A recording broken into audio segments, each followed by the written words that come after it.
Back in summer of 2004, when I was 28, I got a new job opening in a new city. For protection reasons, I'm going to keep the name of the city a secret. Anyway, because of that job opening, I moved to a new neighborhood. A month after I moved in, I started unpacking my things. I finally got settled in. About a week after, I went over to my car to start it. I heard a kid whisper to another kid, "Someone finally has the guts to move in next to the madman." Before I heard that, I did notice something was off about that house next to mine. You can't judge a book by its cover, so I didn't think much of the house. Plus, kids seem to make up things just to spread something around a neighborhood. I don't blame them though, because the guy's house seemed pretty creepy. Not only that, but sometimes in the middle of the night, I'd hear gunshots coming from his house. I never thought much of it because the guy looks like a big hunting guy. That's what I always think because when I get woke up to that, I'm always half asleep. If I wasn't, I would be telling myself that no one hunts at 2 o'clock in the morning. Anyway, he would almost always wear camouflage. He also had muscles. He looked like that person you would never mess with.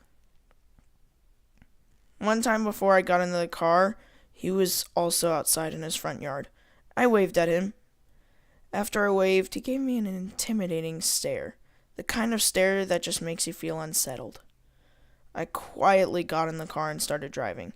He kept that same look on his face while staring at my car until it was out of his view. I didn't think much of it because he was probably used to no one being in the house beside his. Everyone in the neighborhood believed the rumors. What I'm basically saying is he probably doesn't like having people around his house. One time, while I was sleeping, I heard gunshots again. Since I wasn't half asleep this time, I went to go look out my window. He was shooting at nothing. I was confused.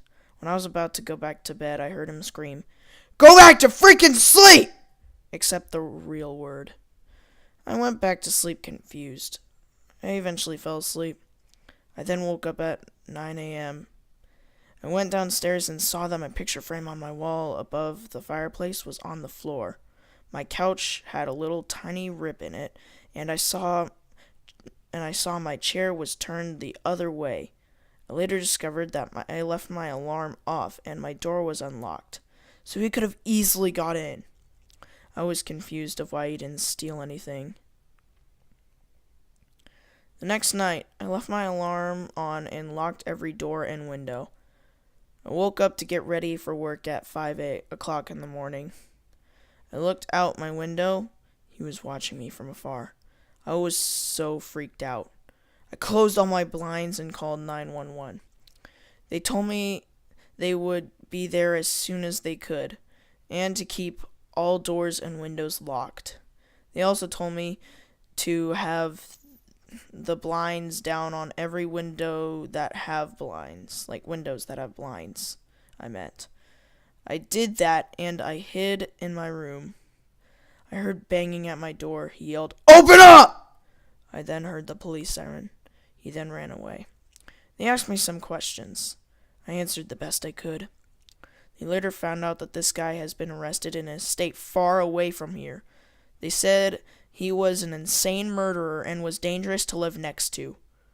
He was later taken to an insane asylum. Right now, I hope he's still there. But at the same time, I feel bad that he is crazy.